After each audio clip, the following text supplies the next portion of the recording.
Pernahkah kamu merasa sudah mencoba melupakan, namun hati masih saja terpaut pada kenangan masa lalu? Banyak orang berpikir bahwa move on berarti melupakan segalanya, padahal justru sebaliknya. Bagaimana jika kunci untuk benar-benar melangkah maju, bukan dengan menghapus kenangan, melainkan berdamai dengannya? Di usia 26 hingga 35 tahun, kamu bukan hanya menata ulang hati, tapi juga arah hidup. Pertanyaannya, sudahkah kamu menerima masa lalu sebagai bagian dari perjalanan, atau kamu masih berusaha menolaknya diam-diam? Mari kita bahas, mengapa berdamai dengan kenangan bukanlah tanda kelemahan, tetapi langkah dewasa yang sangat penting untuk menyembuhkan dan tumbuh. Terkadang yang paling sulit dari proses move on bukanlah kehilangan seseorang, tetapi menghadapi kenangan yang tertinggal. Kamu mungkin masih menyimpan foto-foto lama, memutar lagu yang dulunya menjadi favorit bersama, atau tanpa sadar, melewati tempat-tempat yang pernah jadi saksi kebersamaan kalian. Lalu muncul pertanyaan, apakah wajar jika kenangan itu masih menyakitkan, meskipun hubungan sudah lama berakhir?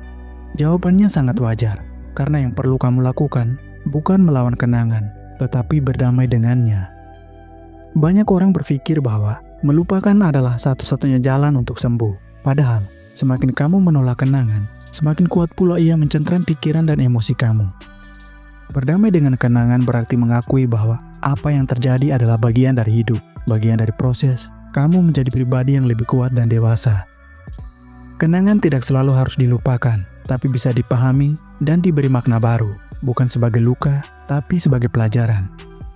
Coba tanyakan pada diri sendiri, apakah saya marah pada masa lalu, atau saya belum siap menerimanya, sebagai bagian dari proses pertumbuhan kamu. Dalam proses move on, menerima kenyataan dan merelakan bukan berarti menyerah, tetapi justru langkah penting untuk mulai mencintai diri sendiri dengan lebih utuh. Jika kamu sedang dalam proses ini, ingatlah bahwa berdamai dengan kenangan bukan tanda bahwa kamu lemah, justru sebaliknya, ia menunjukkan keberanian untuk melangkah maju. Kalau menurut kamu, kenangan seperti apa yang paling sulit kamu terima sampai hari ini? Bagikan di kolom komentar, siapa tahu cerita kamu bisa membantu orang lain juga.